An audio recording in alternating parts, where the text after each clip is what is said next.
السلام علیکم ورحمۃ اللہ وبرکاتہ۔ دورہ گرامر علم النحو اور اس کی قسط نمبر 4 طبقات نحات۔ جس طرح کہ پچھلے لیکچر میں نحات میں سے جو بڑے بڑے ائمہ ہیں ان کا تذکرہ خیر تو ہو چکا ہے، لیکن ان کے طبقات کس طرح ہیں، ان کی تقسیم کس طرح کی گئی ہے، اس کی ذرا تفصیل ملاحظہ فرمائیں۔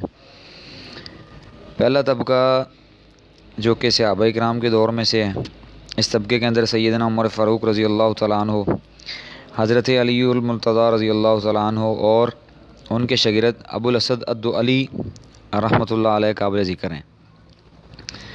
اب ایک لفظ ہے الدؤلی، یہ بھی سامعین کو یعنی کہ خلش میں ڈال رہا ہوگا کہ یہ کیا چیز ہے، تو اب اس کی تھوڑی سی تحقیق پیش کر دیتا ہوں۔ دؤیل جو ضمہ دال اور کسرہ حمزہ کے ساتھ ایک جانور کا نام ہے جو نیولے سے تھوڑا سا بڑا اور لومڑی سے چھوٹا ہوتا ہے۔ اس جانور سے تشبیہ دیتے ہوئے ایک شخص کا نام دؤیلہ رکھا گیا، پھر اس کو ابن ابی بکر بن کنانہ کی طرف منسوب کرتے ہوئے دؤیلی پڑھا جاتا تھا، اور ابو الاسد اسی قبیلے سے تعلق رکھتے تھے۔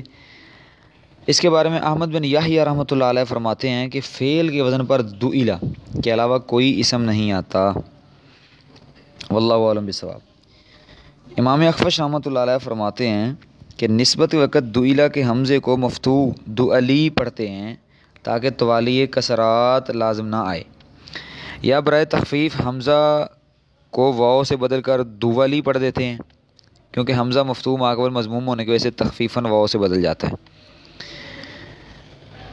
دوسرے طبقے کے اندر ابو الاسود رحمۃ اللہ علیہ کے 5 مشہور شاگرد شامل ہیں۔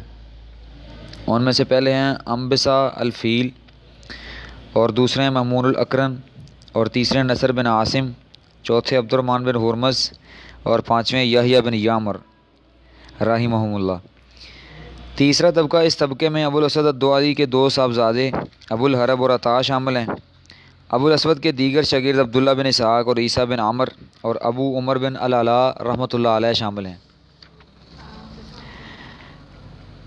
لیکن اس کی خاصیت یہ ہے کہ تیسرے طبقے کے اندر علم نحو کو خصوصی طور پر مدون کرنے کا کام شروع کیا گیا۔ اس کے بعد ہے چوتھا طبقہ۔ چوتھے طبقے کے اندر علامہ خلیل نحوی، علامہ سیبویہ اور امام کسائی رحمۃ اللہ علیہ کا دور شروع ہوتا ہے، جس میں نحو کے مسائل پر مناظرے شروع ہوئے، حتیٰ کہ بال کی کھال اتاری جاتی تھی، جس کی وجہ سے اس علم نے خوب ترقی ہوئی۔ اور پھر اس کے بعد آئے گا 5واں طبقہ۔ امام اخفش اور فرا تشریف لائے، جن کے زمانہ میں بصری اور کوفی نحات کا خوب اختلاف رہتا تھا، جس کی وجہ سے تصانیف کا عام رواج پڑا اور نحوی مذاہب کی بنیاد پڑی، یعنی ایک کوفی مذہب بن گیا اور ایک بصری مذہب بنا۔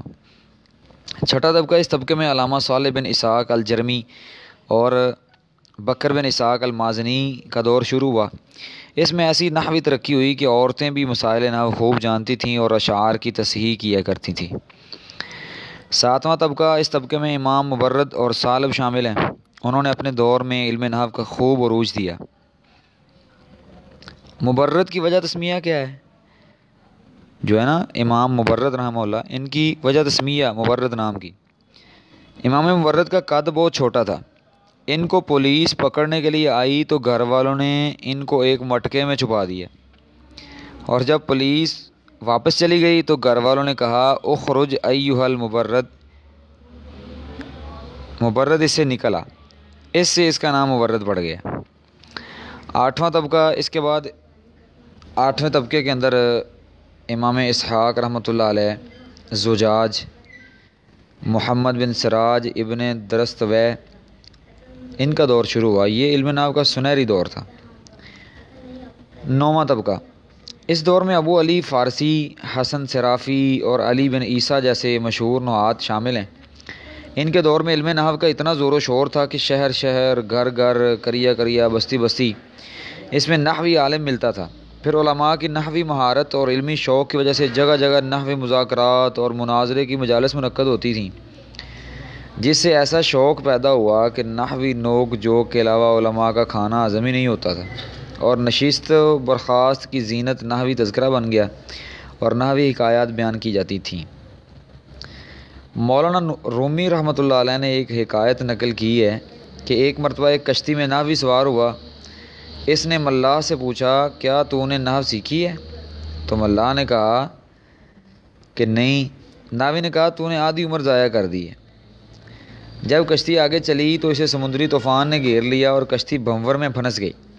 بھنور کا مطلب ہے پانی کا ایک چکر چل گیا. ملاح نے ناوی سے سوال کیا کہ تجھے تیراکی آتی ہے؟ ناوی نے کہا نہیں. ملاح نے جواب دیا تو نے ساری عمر ضائع کر دی. مطلب یہ ہے کہ جس کا تعلق علم کلام سے، عربی لغت سے یا بول چال سے یا فصاحت و بلاغت سے ہے، اس کے لیے نحو حاصل کرنا ایسے ہی ضروری ہے جیسے ایک ملاح کے لیے یا کشتی میں سوار ہونے والے کے لیے تیراکی کو حاصل کرنا ہے. 10واں طبقہ ہے اس کے